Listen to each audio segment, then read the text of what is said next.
Le match dans le match reçoit ce soir un des pionniers du MMA en France, niçois récemment combattu au Zénith de Lille face à Raphaël Tronchet.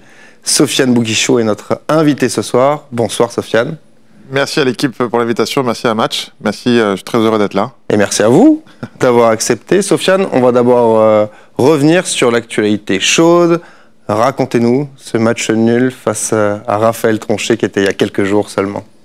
Il n'y a pas énormément de choses à dire à part que, bon, catastrophique au niveau des juges et au niveau des résultats. Et c'est vrai que j'ai reçu énormément de messages au niveau des médias, d'Instagram, etc. Et aussi des fans qui ont vu le même combat, hein, malheureusement. Et à aucun moment je perdais ce combat. Voilà, j'avais la victoire, mais les juges ont décidé un match nul. Pourquoi? Je ne sais pas encore aujourd'hui, mais ça fait partie du sport. À froid, vous avez toujours un petit peu d'aigreur?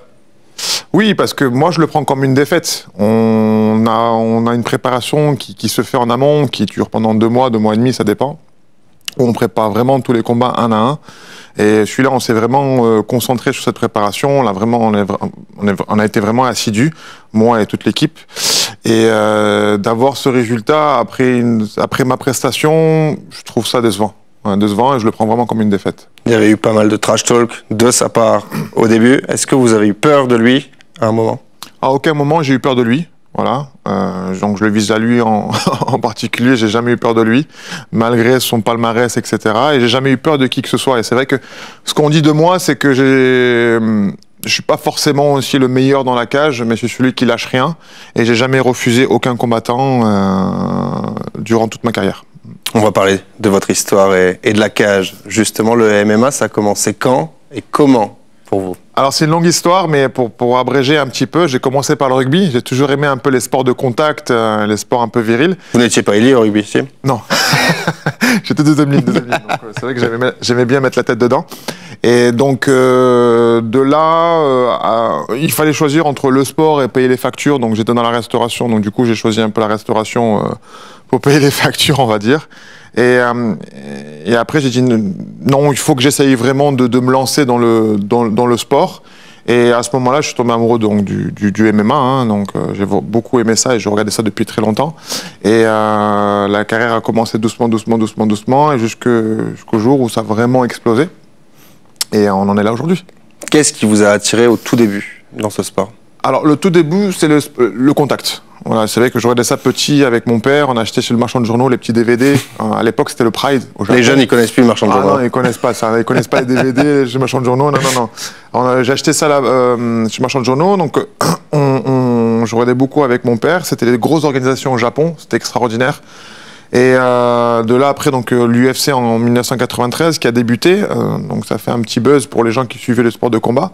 Et j'ai toujours aimé ce style de combat en fait, où vraiment tous les types de combats se retrouvaient et on disait voilà qui est le plus fort. Voilà, c'était vraiment le combat comme quand on était petit, qui est le plus fort de l'école, ou là c'est vraiment qui est le plus fort de tous les arts martiaux. Donc c'était vraiment impressionnant à voir. Et quand j'ai commencé vraiment à le pratiquer, c'est là où je suis vraiment encore plus tombé amoureux.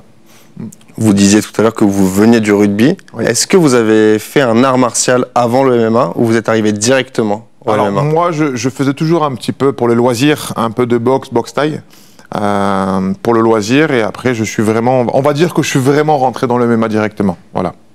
Votre premier combat en MMA, vous vous en souvenez? Amateur ou professionnel? Amateur. Amateur. Le tout premier. Ah, tout premier.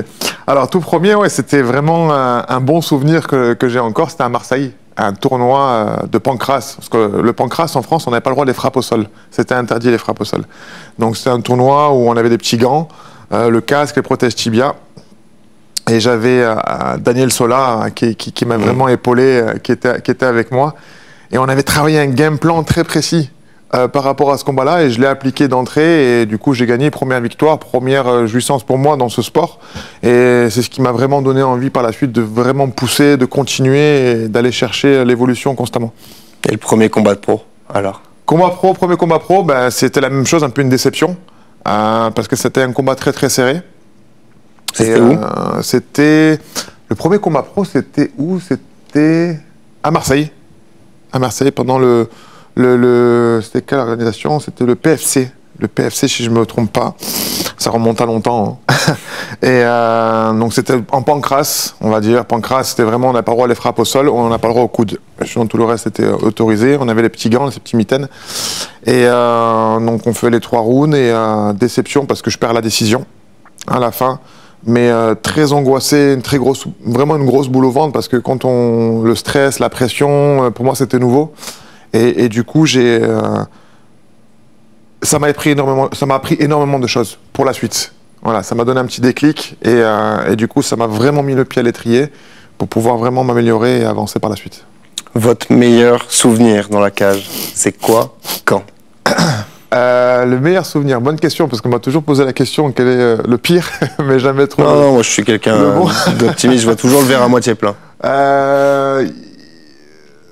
Il n'y a pas vraiment un en particulier, j'ai envie de dire, je pourrais en sélectionner, on va dire 2, mais dans les 2, c'était vraiment ma victoire en Suède, Gothenburg, face à Junior Caranta. Pas mal l'accent suédois. Ah, on essaye.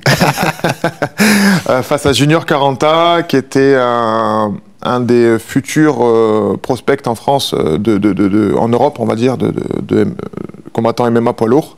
Et je l'avais déjà combattu en pancrace. Donc en pancrace, comme je le répète, il n'y avait pas de frappe au sol. Donc c'est vrai que c'est un peu difficile de juger. C'est pas vraiment du combat du MMA. Et du coup, j'ai combattu dans la plus grosse organisation européenne, Cage Warrior, en Suède, chez lui, où j'ai décidé de l'affronter. On est parti et où je le termine en TKO, c'est-à-dire frappe au sol, avec arrêt de l'arbitre, au 3e round. Et pour moi, c'était vraiment une victoire, une grosse victoire. Pourquoi? Parce que c'était mon premier combat MMA, vraiment MMA dans les règles du MMA et dans la cage. Et pour moi, voilà, j'ai montré que je méritais ma place et que j'étais pas là pour rien. On parle beaucoup de trash talk quand on parle de sport de combat. Est-ce que c'est quelque chose que vous pratiquez, que vous aimez, ou vous concentrez sur l'aspect sportif? Moi, je suis à l'ancienne, on va dire. Vous savez que les nouveaux Instagrammeurs, j'appelle ça les combattants Instagrammeurs, ils aiment beaucoup ça. Mais après, il faut l'assumer dans la cage. Moi, je suis à l'ancienne, je suis toujours resté sur mes rails. J'ai toujours pris tous les combattants que j'allais affronter avec respect et sérieux, mis à part troncher, parce que je fais la parenthèse. Mais j'ai jamais développé, d'ailleurs, je suis du trash talking ou essayer des choses. J'ai toujours donné le meilleur de moi-même dans la cage et montrer qui est le meilleur dans la cage. Quel est le plus grand défi que vous ayez eu à relever durant votre carrière? Je pense pas que vous allez me répondre Raphaël Tronchet. Non, pas du tout, pas du tout. Pour moi, c'était Thomas Spinal. Thomas Spinal, et c'était vraiment un goût amer. Pourquoi? Parce que, bon, comme beaucoup de gens le savent, c'était ma plus grosse blessure. Mais Thomas Spinal, pour moi, c'était vraiment le plus gros défi. Pourquoi? Parce que c'était mon ticket d'entrée, c'était la dernière porte pour l'UFC. Voilà, c'était comme ça. Les promoteurs les matchmakers de l'UFC étaient derrière leur télé pour regarder ce combat-là. Et moi, malheureusement, je me suis blessé et lui a eu son ticket d'entrée pour l'UFC. Vous parlez des blessures, vous avez connu pas mal de blessures. Comment est-ce qu'on les gère quand on est sportif de haut niveau et encore plus en sport de combat où le corps, c'est l'arme ultime? Alors, il faut déjà comprendre et accepter que ça fait partie de tout sportif. On y arrive à l'accepter? J'ai envie de dire pour la plupart oui, parce que ça fait vraiment partie du quotidien et c'est vraiment important. Notre corps, c'est notre outil de travail dans tout sport confondu.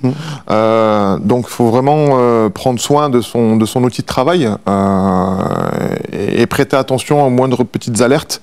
Et là, en l'occurrence, c'est vrai que moi, on va dans le sujet, je me suis blessé donc au tibia, je me suis cassé le tibia péroné.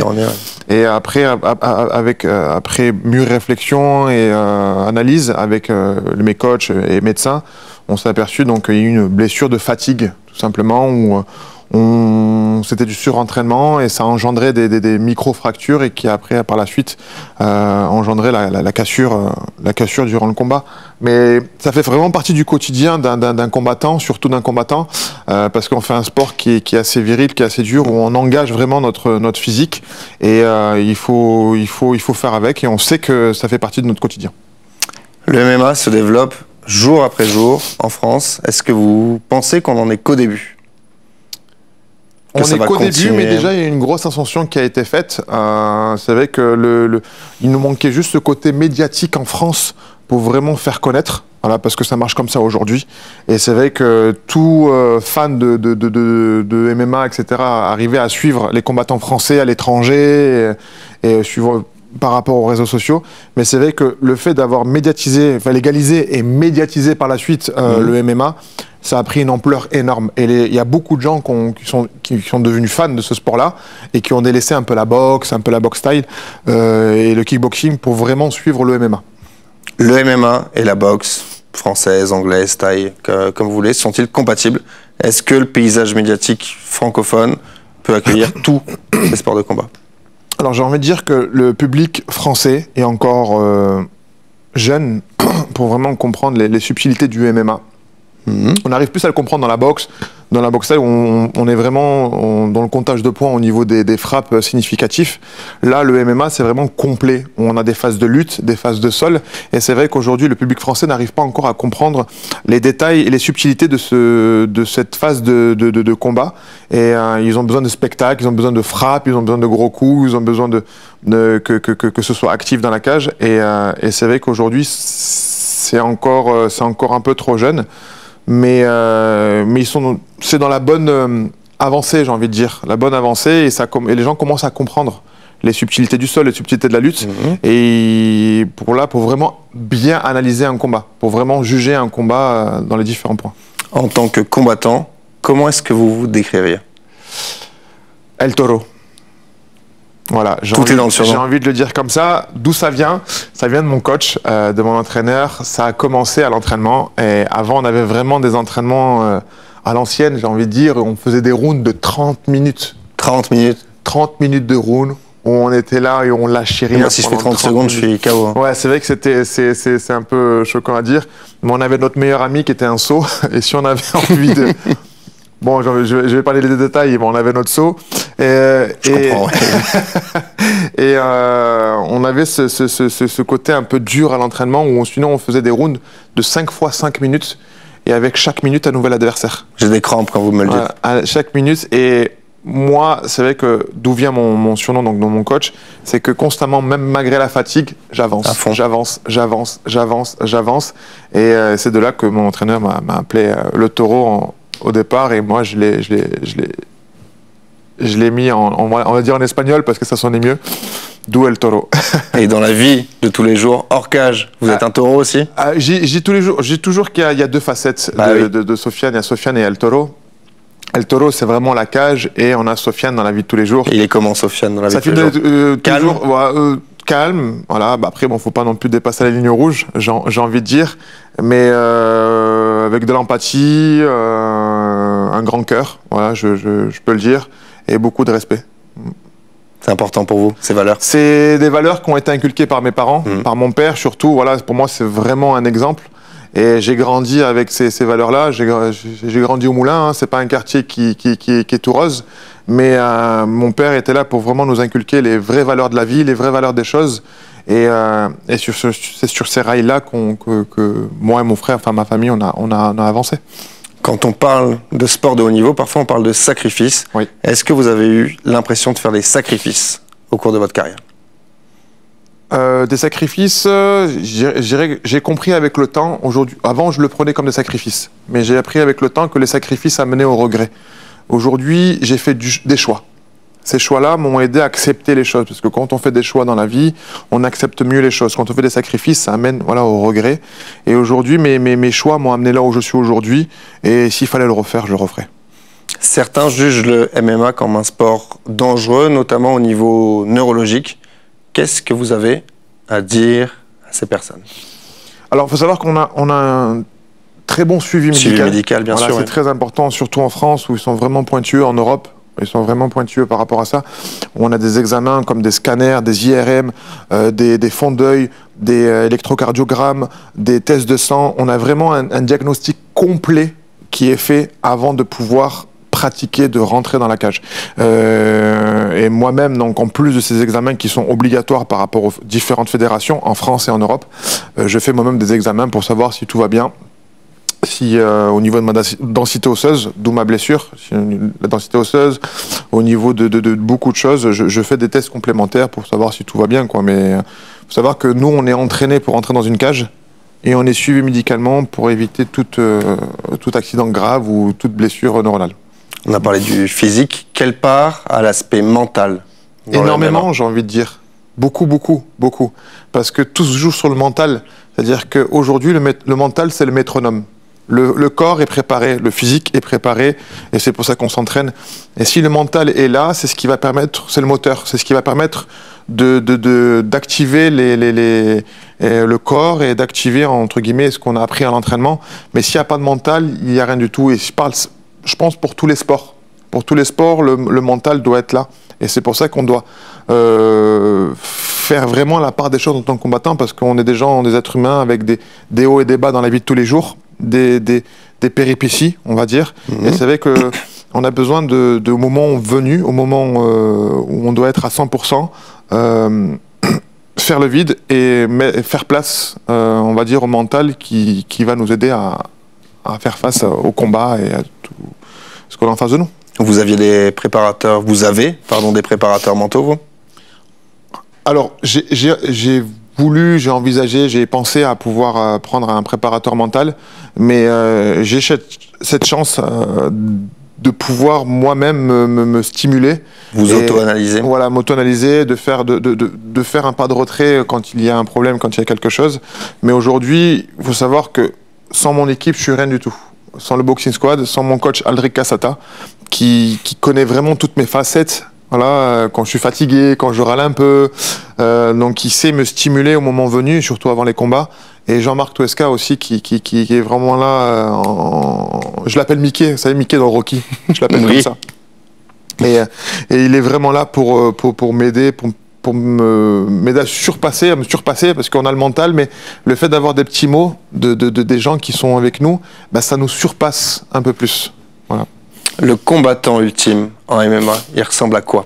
Le combattant ultime, je dirais qu'il n'y a pas vraiment de type précis, mis à part The God, John Jones, voilà, qui est vraiment le combattant ultime. Mais si je devrais